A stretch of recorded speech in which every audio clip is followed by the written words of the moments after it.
What's up, everybody, and welcome to Around the Monitor, the bi-weekly gaming news talk show where every point you make in the discussion is a point towards winning. I'm your host, Zach. The way things work here, we talk through the week's news in gaming. Every time you make an interesting point or a good joke, I give you an actual point, and whoever wins with the most points at the end of the show wins for that week. And you can watch it live on twitch.tv/SaveDataTeam every Thursday night at 8 p.m. Eastern Time. And by every, I mean every other, because again, it's bi-weekly in the year of our Lord 2022. And if you are watching live on Twitch, you can use the Twitch channel points to influence the score by giving or taking away points from people as they talk. But speaking of people who talk, joining us once again, we've got the world's #1 Psychonauts 2 fan. That's David. Man, this week, call me the world's #1 Digimon World 2 Whoa, fan, man. What a... Got that retro arc on my phone. I own this game, so it's legal. Fuck off. Like hooked up to my Xbox 360 controller. Like, I'm doing great. Right now. Wow. I'm doing great. Yo, fucking Digimon Digital Monsters. We also have the Ace Attorney, Pridge. I got nothing. Hi, everyone. We've got the unlucky tacticianer, Jason. My joke is that Mother 3, that's what I have to say. Oh, God. Don't remind me. Oh, they did us so dirty. And last but not least, the hockey sticks and sickle herself, Elise. Conby. Comby. You mean the VLC media icon? Right. I made it mine. It's great. Folks, if you didn't know, we always start this show with a trivia question to determine this week's order. And hey, the headline article for the stream, mostly just because it hurt me to hear this news. Nintendo has basically nuked the YouTube channel GilvaSunner, which basically was just a channel where a dude reposted all video game music ever. And my question to you all is, before it was shut down, how many total views did the YouTube channel GilvaSunner have? What about Silver Gunner, where he used to flip like... That doesn't count. Okay. Only got the one. Sorry. Just making sure. Yeah, no, that's fair. That's fair. Total. I mean, I'm going to start with my guess. I think I might have seen it, but we'll see if this is right. Well, don't say it then. Huh? Oh, okay. No, because I might have seen it. 500 million views. Okay. Elise, what'd you say? I'm gonna actually say like 700 million. 700 million? Jason, you said 5 million? 500 million. Oh, 500. Okay. Just cool. 500 million, 700 million. Flat 1 billion. Flat 1B. Listen, I was going to do a meme one, but then Elise got really close to it. But I'm still going to do it. That's 690,420,000. Okay. The correct answer is 1.5 billion views. Thank God. Wow. Yeah, I had a lot of views. Really enjoyed using that channel to rip Nintendo music off of Is YouTube. that what you're trying to tell you? No. But that does mean the correct order will be Pridge, followed by Elise, followed by David, followed by Jason. Let's talk about this week's topics. We've got Xbox as it will still release Activision Blizzard games on PlayStation, quote, beyond existing agreements. Ubisoft will release another Assassin's Creed game more focused on stealth before the previously announced Assassin's Creed Infinite game, which is a games as a service Assassin's Creed game. As mentioned before, there was a Nintendo Direct this week, and they announced a lot of things. Let's talk about it. Sony is going to acquire Bungie. This came in early last week. However, they've also announced that they plan to keep Destiny multi-platform.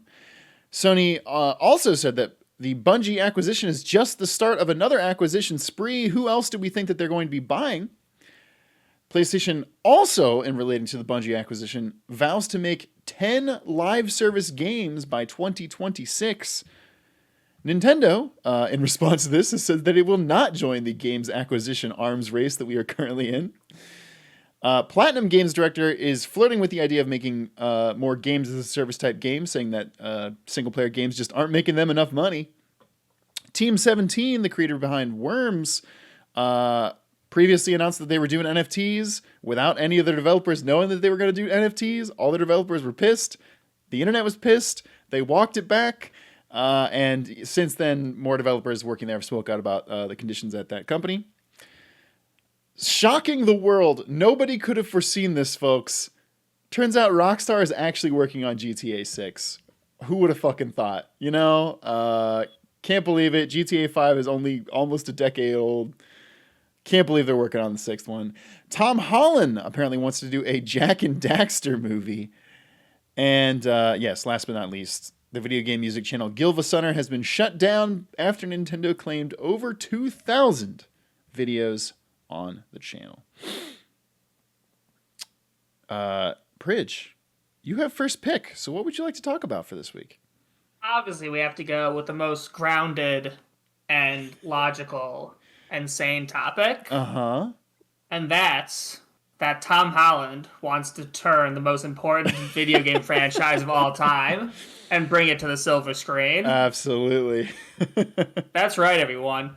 In an interview, Spider-Man and I guess Uncharted star Tom Holland says his dream video game movie, and I'm going to quote him directly, "I would like to make a Jak and Daxter movie, and I would play Jak, but I would make it a A24 so that it's really weird and dark. Wait, what? I would do a really weird live-action version of Jak and Daxter." I didn't read this article, so I didn't know that he said that part. That's fucking wild.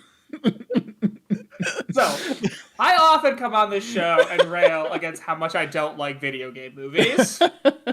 But guys, I've been converted by that one quote. We need an A24 live-action Jak and Daxter movie starring Tom Holland as Jak. If you don't know who A24 is, they've done, like, Hereditary, Ex Machina, Midsummer, The Witch, Green Knight. So they've done some weird movies, which is kind of why he's going for the weird and dark thing. Yeah. Again, this is mildly hilarious to me because, I mean, I really do enjoy those games, so kudos to Tom Holland for being a Jak and Daxter fan. Much respect there. Also, a live-action Jak and Daxter movie would be horrible. Like, it would be absolute garbage trash in, like, the worst way possible. But I kind of want it to happen anyway, just because it'd be funny as hell. Yeah. It's such a wild... It's like, it's honestly, it's one of the last answers I'd ever expect anyone to give. And the fact that he wants it to be really weird and dark. Yeah, the specificity of including A24 in it is just really interesting on that one. It's phenomenal. Also, shout out to the picture they used for the top of this article where Tom Holland looks fucking blazed out of his mind. Why did they use this picture? Guys. It's so bad. What if we made a Jak and Daxter movie? It's so bad. Whoa. They had to have had a better picture. Maybe they did that on purpose. Maybe they were like, yo, he must have been blazed to think it could Jak be. And Daxter It movie was a could good be. idea. It's just really funny to me. Such a great... Also, he did seem off during that interview. I watched a little bit of the video. Oh, well... Listen, he might have been a little blazed. I think the really important part is who voices Daxter. I mean, you have to actually play him on his shoulder. Gilbert Godfrey. It's a live action. I need to see him on the shoulder itself. That's true. That's true. There's just a horrifying puppet of Daxter it's got to on be his Andy shoulder. Serkis then. Oh, Andy Serkis That is a should good be Andy choice. Serkis. Andy Serkis is a good choice. Damn. Okay, but here's an alternative. What about Chris Pratt? He is so cool. Hey guys, I'm Daxter. That's not the voice. God damn it. Very good. Very good. No, yeah, that article was bad shit. That movie should never happen, but I want it to happen. Yeah. Moving on from that, Elise, what would you like to talk about for the second topic of the show? You know I need to talk about Bungie. You're right. In which capacity? Yeah, I did put several articles on that. I'm assuming the acquisition. Also, Bungie jumping. The games industry got his article, the PlayStation Bungie deals about multi-platform live service games. Gotcha. All right. Why would Elise talk about Bungie jumping on the You said gaming we need to talk about Bungie. Elise, Bungie jumping. take it away. Okay, so bungee jumping is when you jump up like a bridge or something, God but damn you've it. got a bungee cord attached to your back, so that you don't actually hit like the river or the ground or whatever. You actually like it stretches out and then you bounce back up. Amazing. So it's actually not that dangerous if you really think about it. Okay. Bungie is being bought by Sony. Yes. Bungie, famously, they've been around for like 30 years. They just had their like 30th anniversary like celebration, but mostly known for Halo and Destiny. Halo being the game that put like Xbox on the map, the game that sold Xboxes, and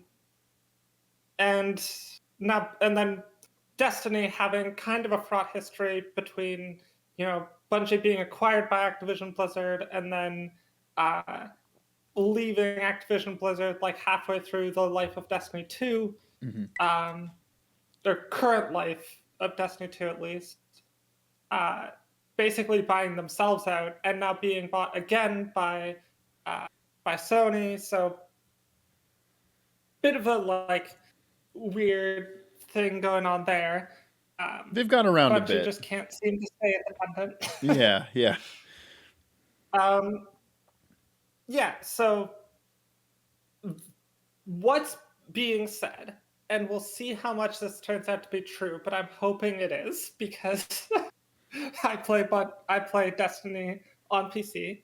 But what's being said is that Bungie is going to be able to act completely autonomously as their own separate unit. And that all their games, or at least Destiny for the foreseeable future of Destiny, will remain multi-platform.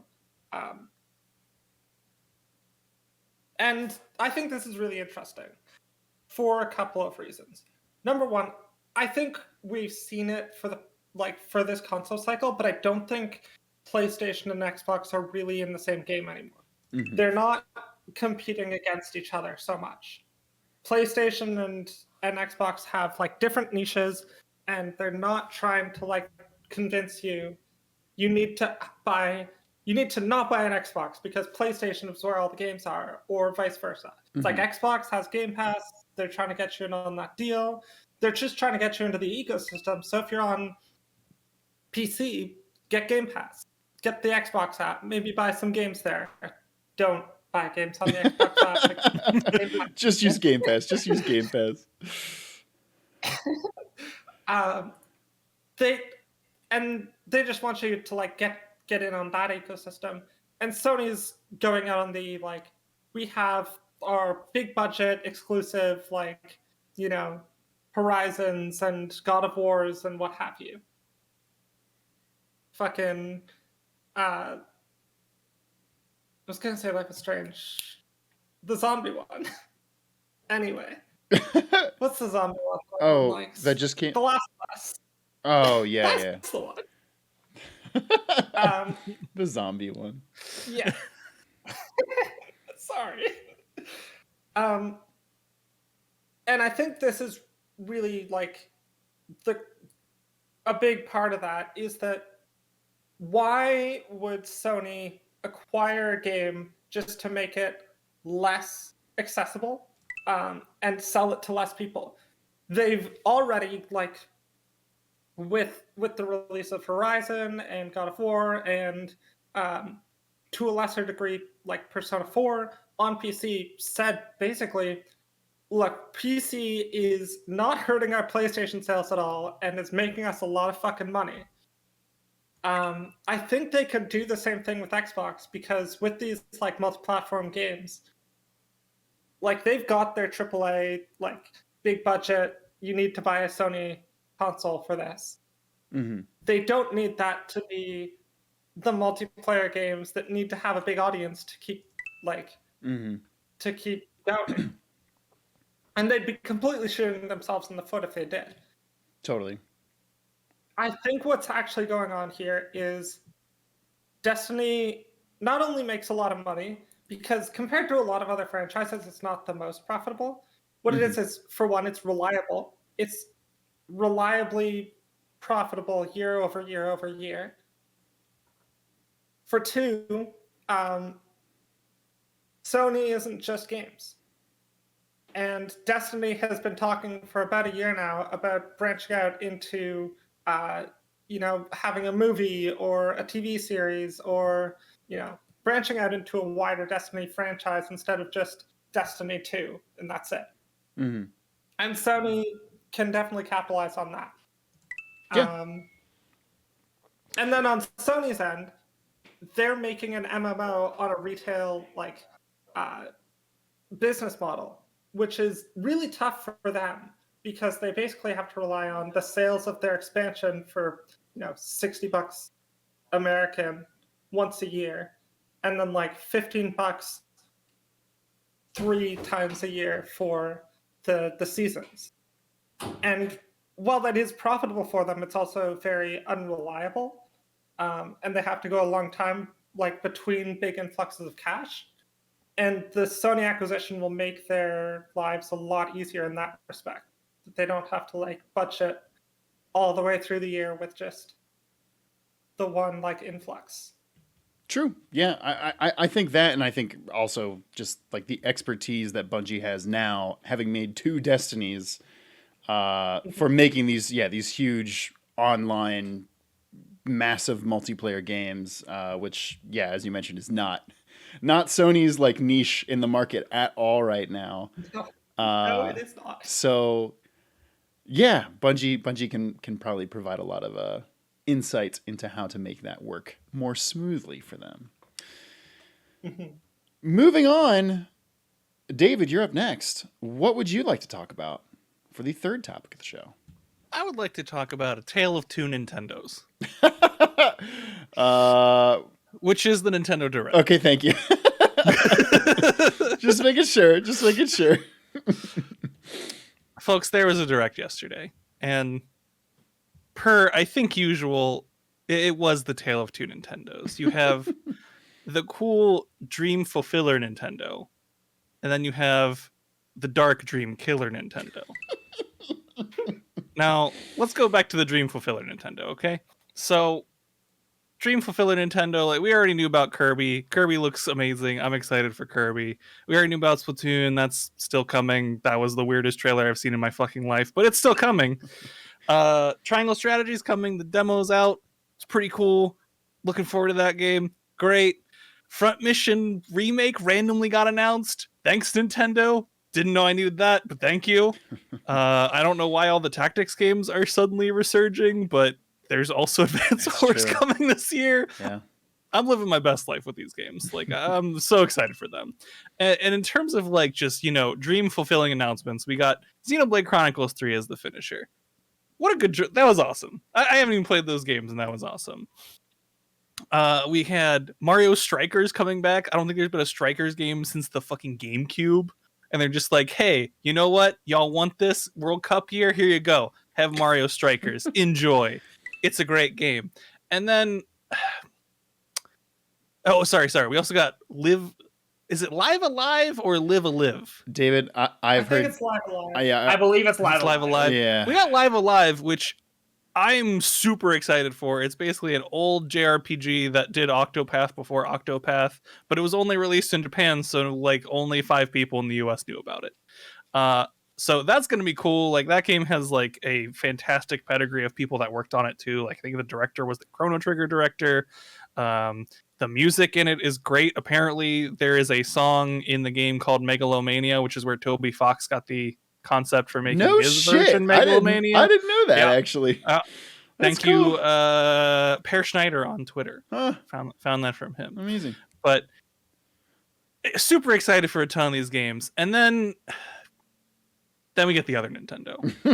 And the other Nintendo is let's have the creator of Earthbound tweet out 3 God. pictures of Earth before the direct, God. which somehow is not Mother 3. It's just normal Earthbound. Yo, Nintendo, fuck you. That was a dick move. And Itoi, if you did that on your own, get fucked. I hate you. That was so mean. Why would you do that?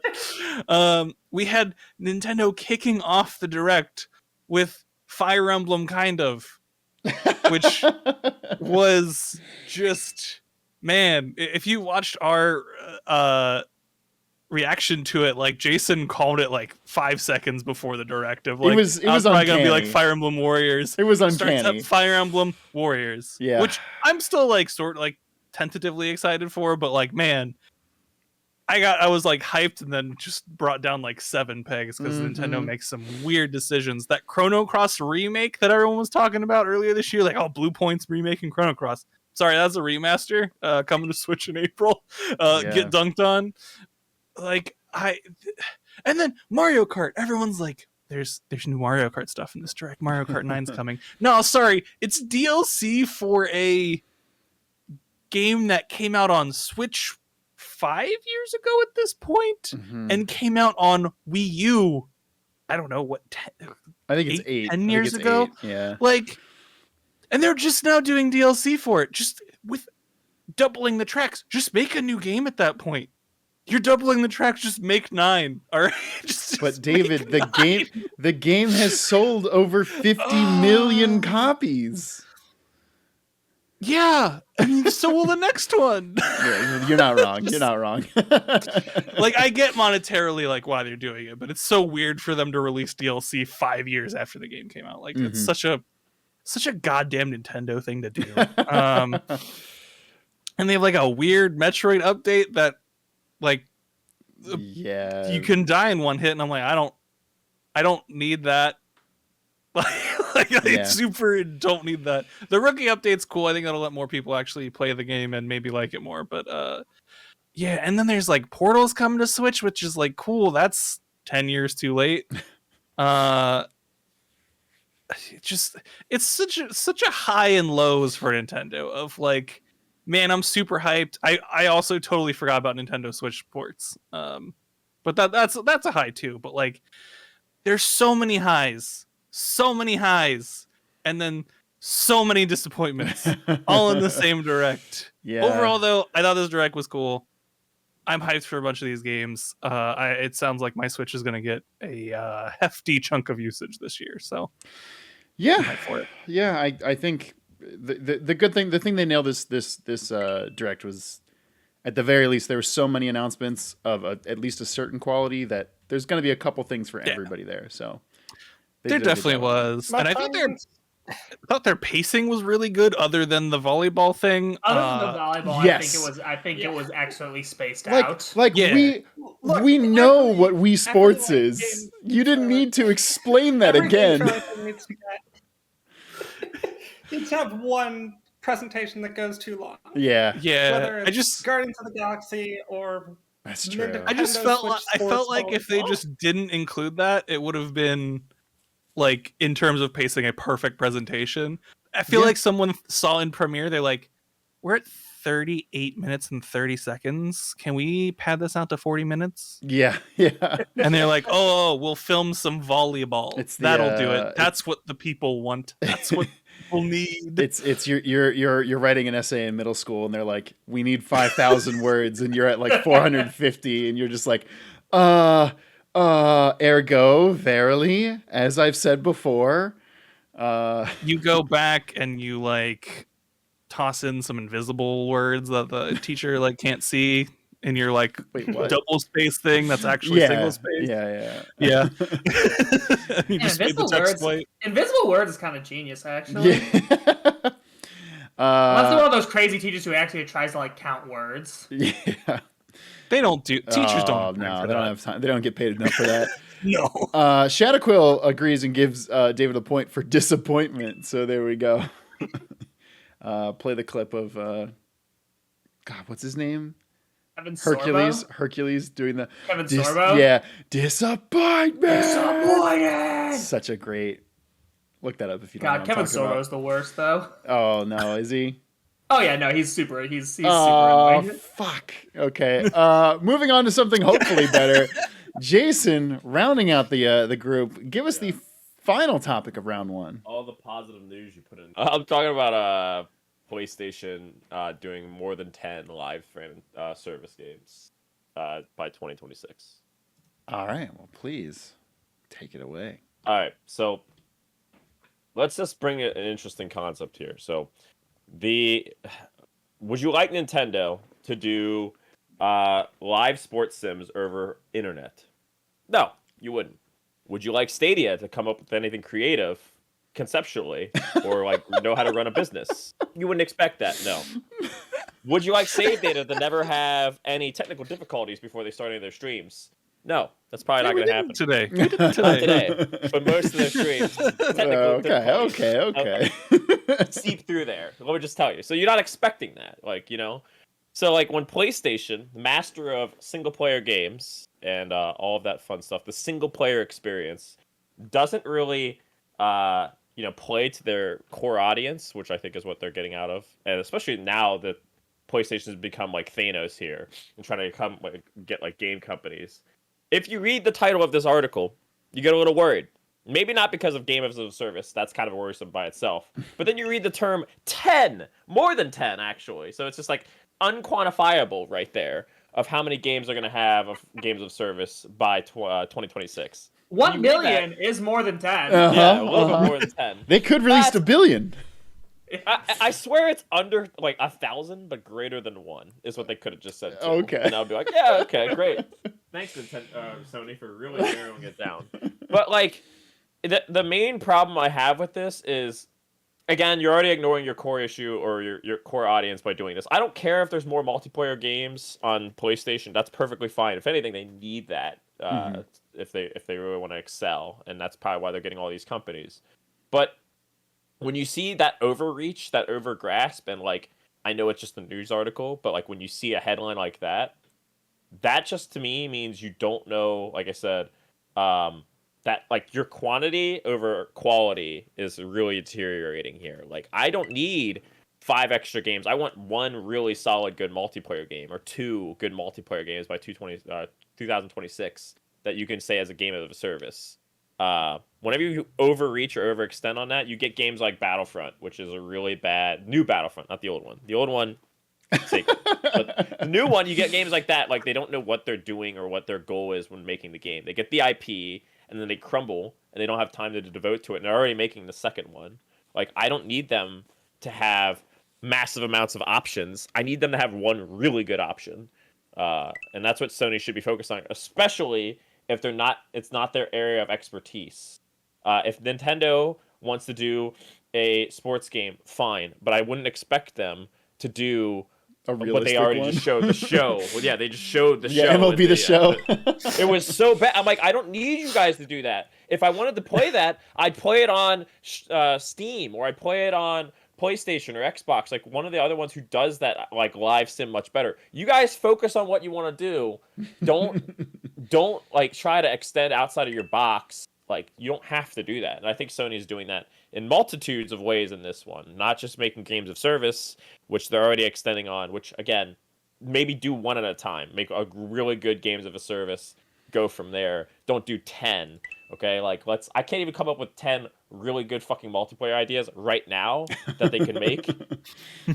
Like in an actual headspace, like they could actually pull off correctly. Yeah, 10 seems like a lofty number, especially because, as far as I'm aware, we haven't heard of any of them yet, and it's already it's 4 years from now. And granted, video games can take time. Like, you can finish a video game before 4 years, but like, I mean, there's some that many. we can assume. If you're Naughty Dog, you push your company to the brink of despair to get it out. So yeah.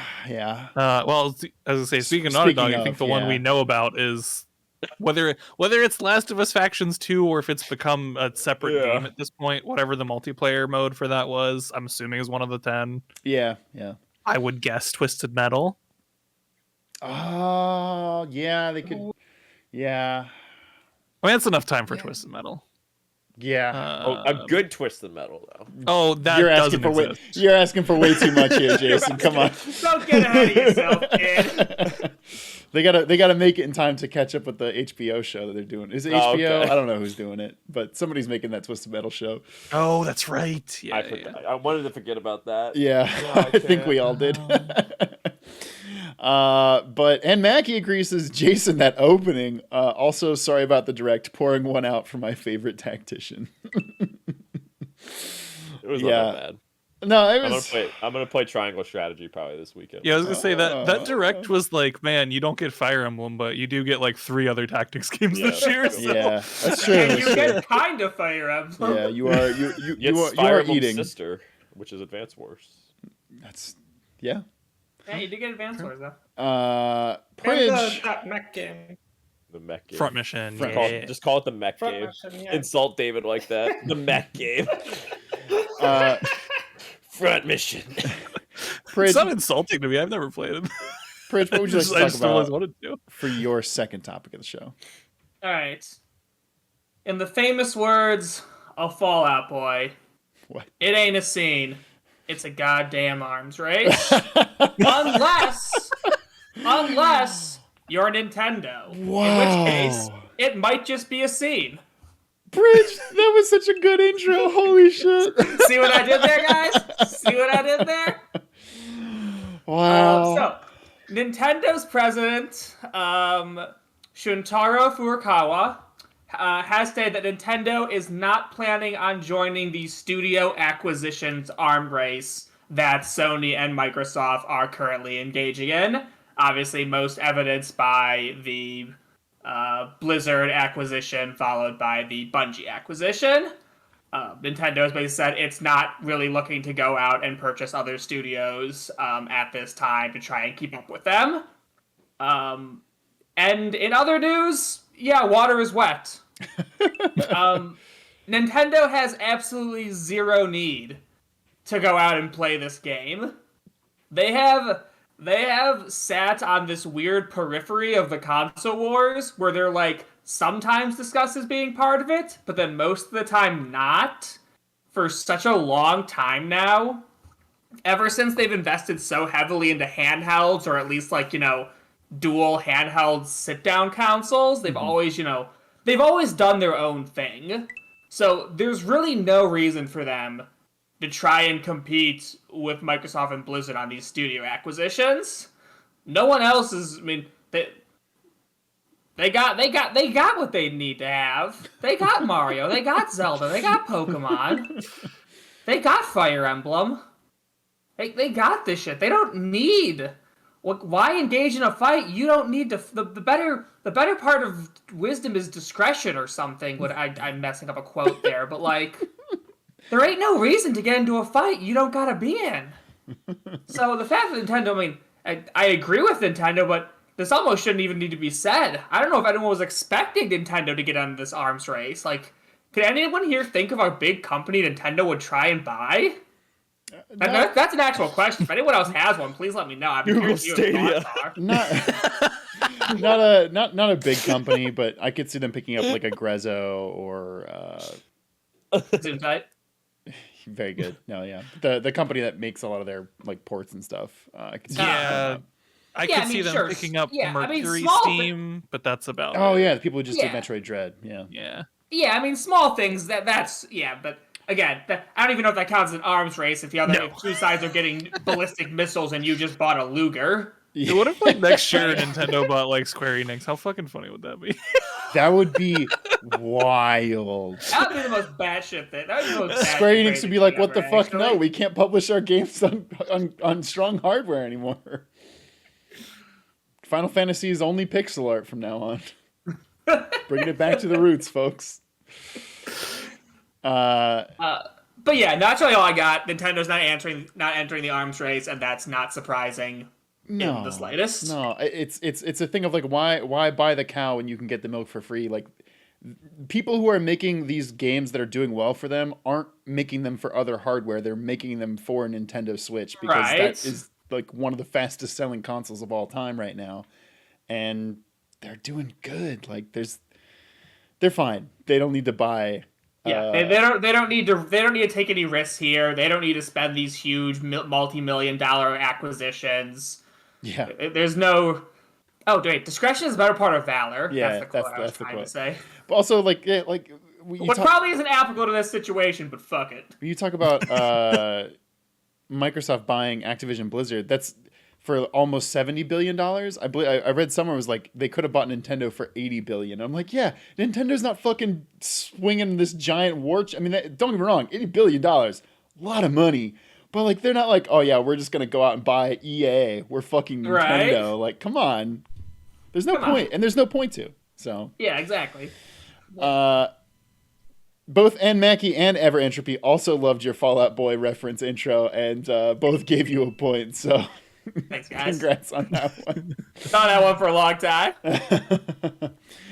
Also, I hate that. Also, to be honest, I hate that song. Damn, I love Fall Out Boy. That might be their worst song of all time, though. Damn. Moving forward, Elise, what would you like to talk about for your second topic of the show? Y'all remember Worms? No, I was gonna take that one. Damn it. I do remember Worms. I actually like that franchise, so Yeah, me too. take it away. Okay, look, I don't know about y'all, but I used to play the Tanks Flash game all the time, and that's just Worms. That is just Worms. It's the same game. How do y'all feel about NFTs? I think I know the answer. I don't know. I'm pretty ambivalent on them. We haven't talked Love 'em. about them enough Just love them. to form an opinion on them yet. No points for getting that answer correct. NFTs are the worst. And Team 17 earlier this week announced, "Hey, we're doing NFTs of Worms." Yeah. The franchise that everyone is clamoring to get NFTs of. Gotta get that collectible money. That collectible money. I mean, that's what NFTs are, isn't it? Depends on which side of the transaction you're on, yeah. There's a couple things to say here. Number one, why are all these video game companies making NFTs? Because if you want to see like the whole NFT craze, I highly, highly recommend Folding Ideas video that came out like 2 weeks ago. It's really good.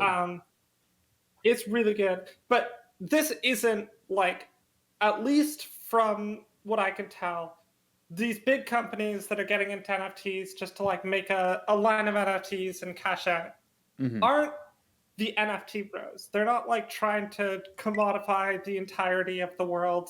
They're not trying to put your fucking medical records on the blockchain. What they do is they see dollar signs. They see, these like $1 million art sales, quote unquote art sales. And they see dollar signs and they say, hey, we can do that. And we can make a quick buck off of like minimal work. And then they do, or they don't. And then they get it. Because it's all a scam. Yes. It is all a scam. And they're just trying to go in on the scam some people, and then, make off with their money. The other thing to say here is the rest of this Eurogamer article that came out tomorrow, apparently. Yeah, wait, Updated on 11th. It's because it's Europe. dated from Europe, yeah. Yeah, it's updated tomorrow from when we're recording this, which is very funny. Guys, welcome to Around the Monitor. We get news from the future. Yeah. You want scoops? This is the place. Jeff Grubb's got nothing on us. And basically, Eurogamer saw this announcement, went to the people who worked there and said, hey, tell us about it. And they got more than they bargained for. Yeah. In a lot of ways. Number one, no one at the company other than like the top brass knew that NFTs were going to be a thing here. Yeah. All of the developers were completely blindsided. And with the announcement of the NFTs, also went out an internal email that said, "Don't talk about these NFTs." Oh. It's The number one rule of NFTs it's- is don't talk about the NFTs. it's wild that we got this article then, huh?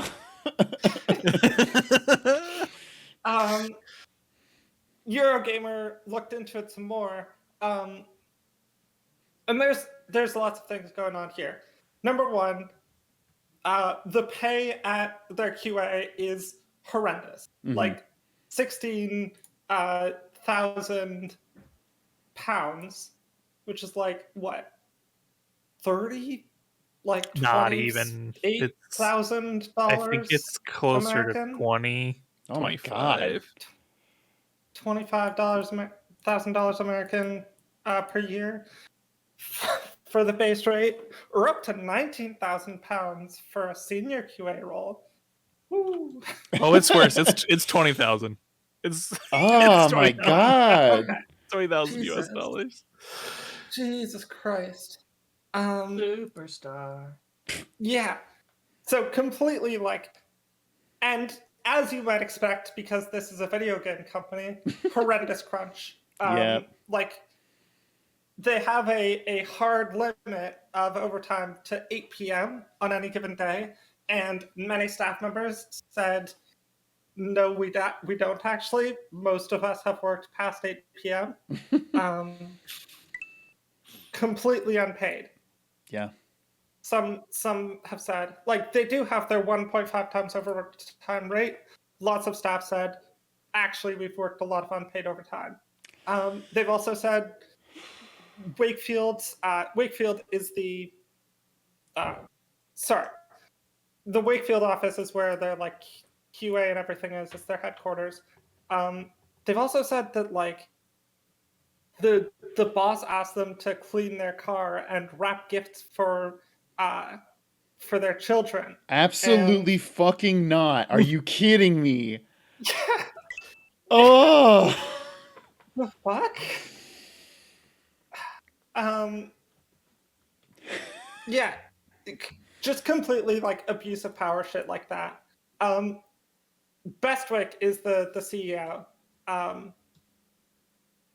Put it the day after the Worms NFT announcement, before its cancellation, put out a Facebook post that said, "I dare anyone to question my ethics, TBH." Oh no. Things said before a tragedy. A quote from the Eurogamer article. This message is important, staff told me, because many in the studio are now doing this. God. Debbie posts so many things about being a woman in the video games industry on Twitter, and yet harassment is going on in her company, and people are being told essentially that it hasn't happened. Oh. Wow, yeah. Yeah, absolutely wild. I'm really glad this came out because, like, you know, you go from one NFT announcement to just a complete teardown of the entire work culture of the company, as you should. And you know what? I don't expect any more because this is a video game company and this seems to be endemic to the industry. But Yeah. it's good to hear. Yeah.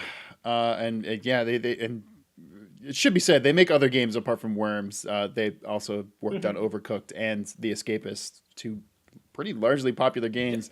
And they also publish a bunch of games, like they published Ukulele, No Yoku's shit. Island Express. I think they published like Overcooked and those games as well.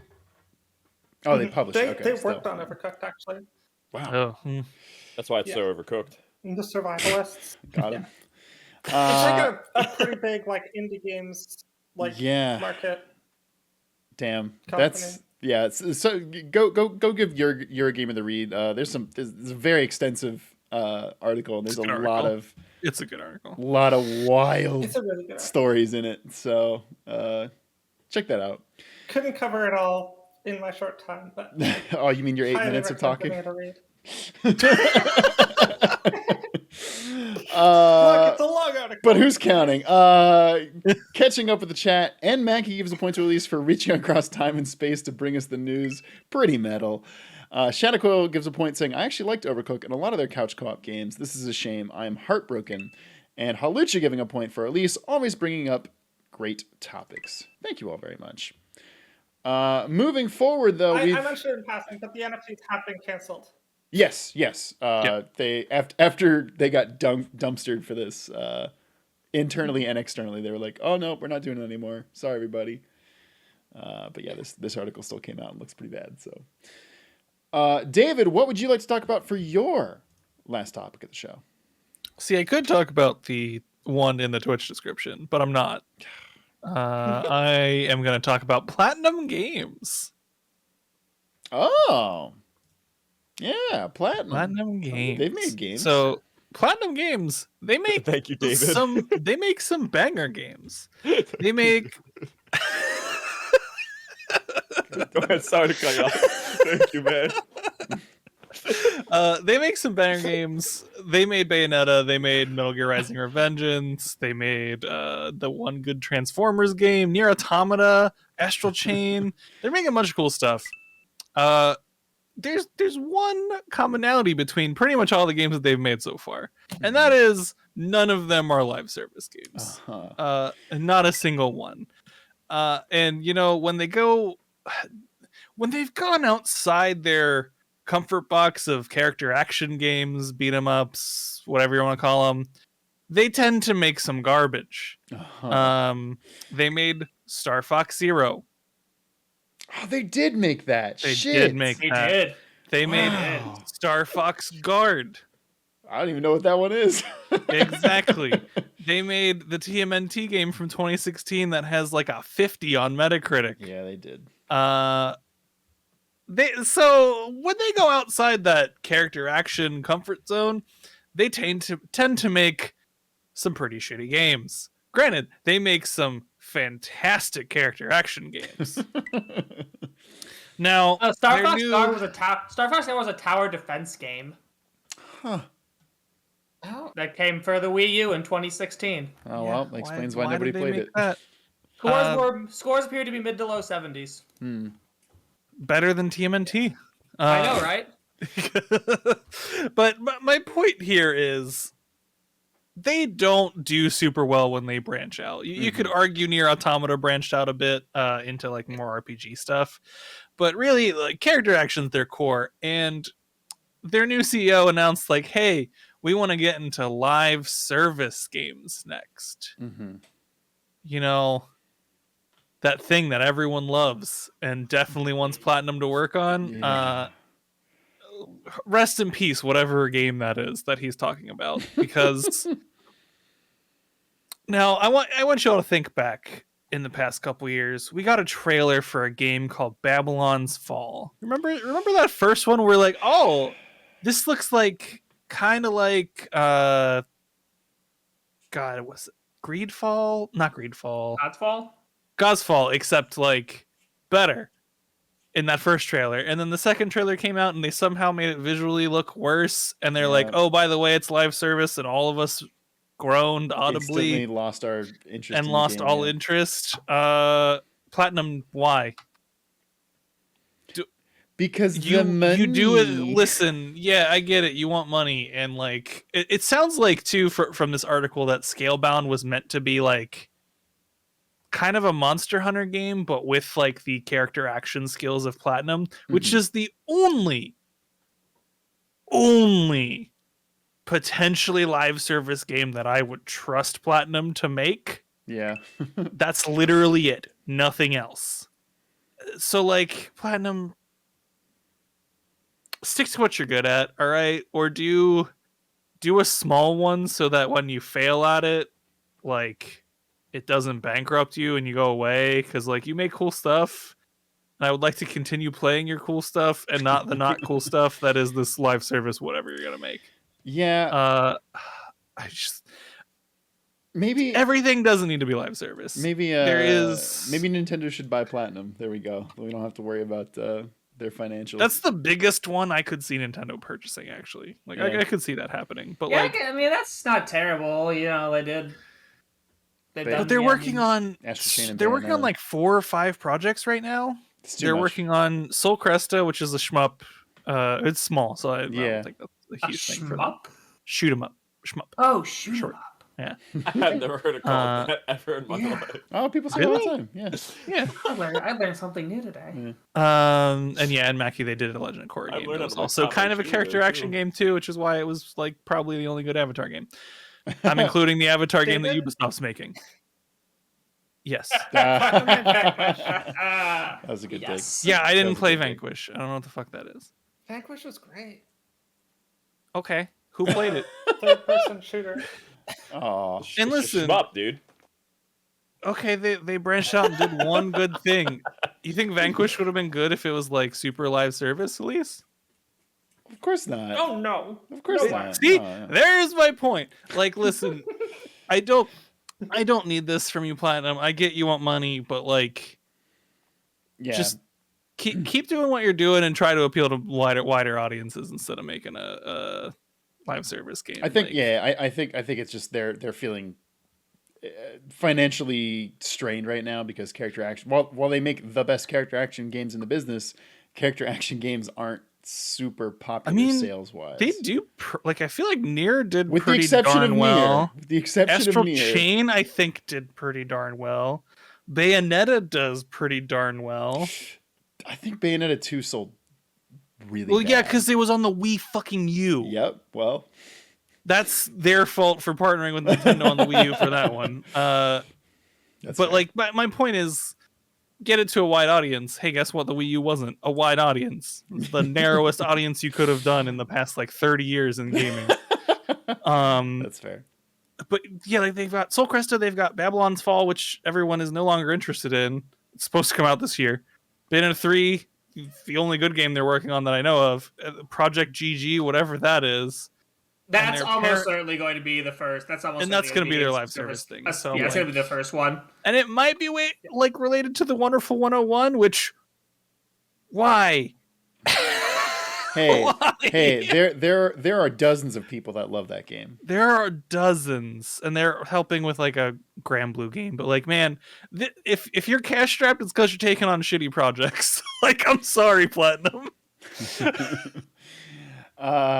Moving along to the final topic of the show. Jason, I know you got a banger for us. What would you like to Do talk I? about? Oh, Yeah. you always do. Sure. Waste. I thank fucking God David did not take this topic. I'm taking the Nintendo Music one. Okay. God bless. Yeah, thank you. I'm so glad God somebody talked bless. about it so I didn't have to redesign the thumbnail for tomorrow's video. You might still have to, depending on how this goes. Oh, So, okay. That's fair. Jason does such a bad job at it, you have to redesign it anyway. I will start with the like maybe not facts, but like the opening thing I will say is Nintendo has every single right to do so, is within their legal right. They probably or have been looking at this for a while, and it's been a problem that's been extensively out of their control. So they have every reason to do this in terms of like legality and what makes sense and all of that jazz. That is the last positive thing I probably will say about Nintendo during this entire segment, though, because we've had a tumultuous relationship. This is the same company. Okay, this is the same company that just teased about Mother 3 that hasn't been released outside of Japan, so no accessibility there.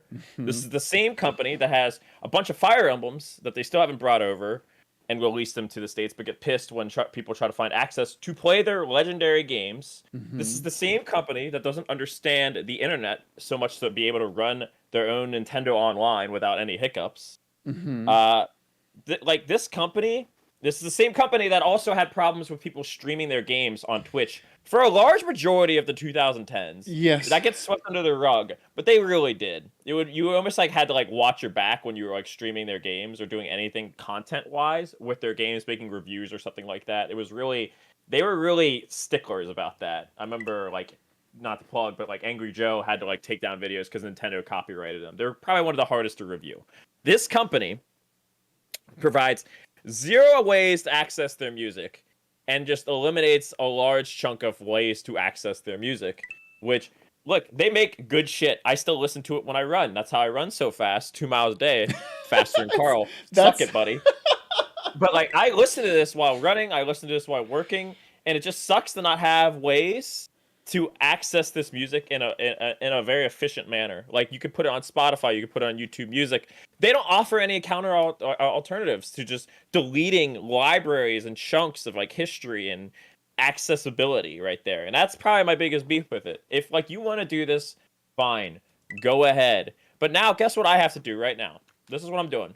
I pull up my Switch, okay, and you're like, Jason, what are you doing right now? Well, I am powering on and playing Smash Ultimate, which I don't really want to play Smash Ultimate. I really don't right now. But that has the best library for music out of anything besides they just took away all the YouTube stuff. So now, guess what? I have to put this on, put it on my treadmill, run to this without any headphones. Oh, I can connect it, digitally. But now I have to listen to Smash Ultimate soundtrack because that is the best way to access thousands of their YouTube songs because they decided to have a hissy fit over this. Even though they own like half of fucking, goddamn the gaming industry in terms of productivity. So like, whatever, dude.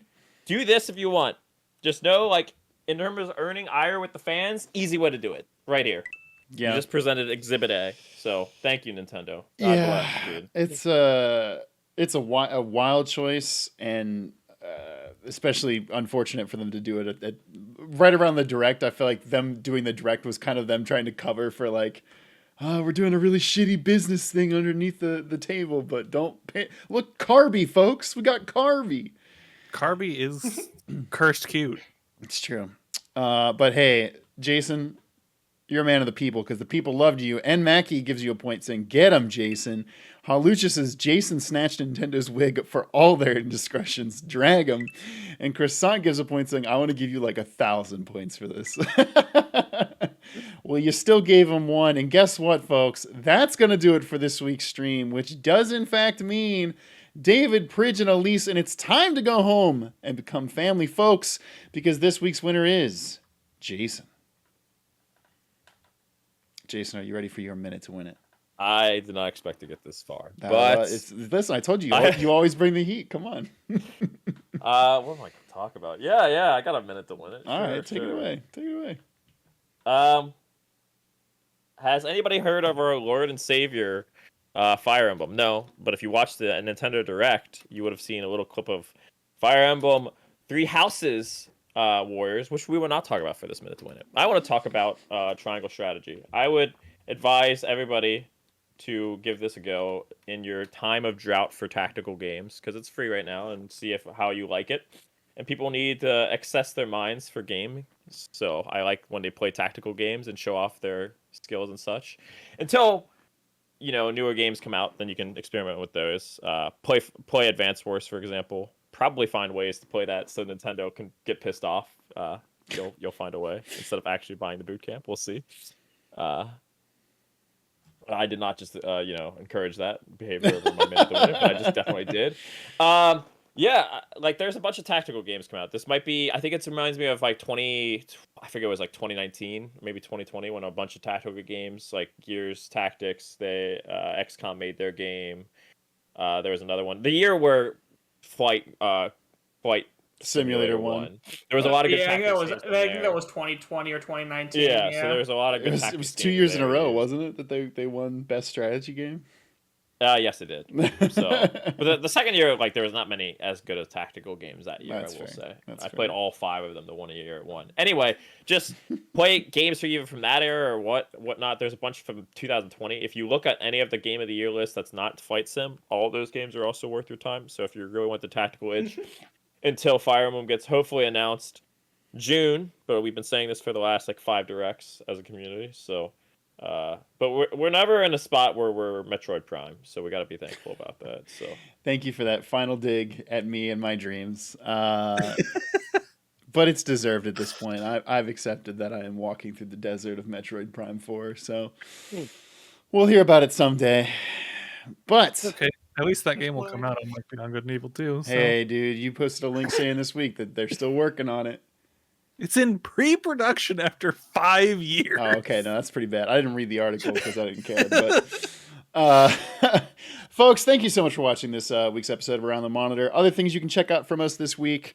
Last night, Chris randomly decided to stream the first couple hours of Sifu. That's been put up on our YouTube channel, so go give that a check out. Also, we just started playing Trials and Tribulations, the third game in the Phoenix Wright trilogy. We'll have edited VODs of that coming up on Monday and Tuesday. Look forward to that. And hey, I think it's close enough to start announcing. Folks, in about 2.5 weeks on February 26th, we'll be doing a about 10-hour live stream, just as kind of a big celebration, and hopefully, maybe raising some money for Chaboy, because taxes and rent and everything. But be excited for that. We've got a lot of fun things planned, and also there'll be a brand new Zelda music analysis video for that that I've been working on, so get hyped. But that is going to be it for this week's stream. So once again, thank you for watching, and until next time, this has been Around the Monitor.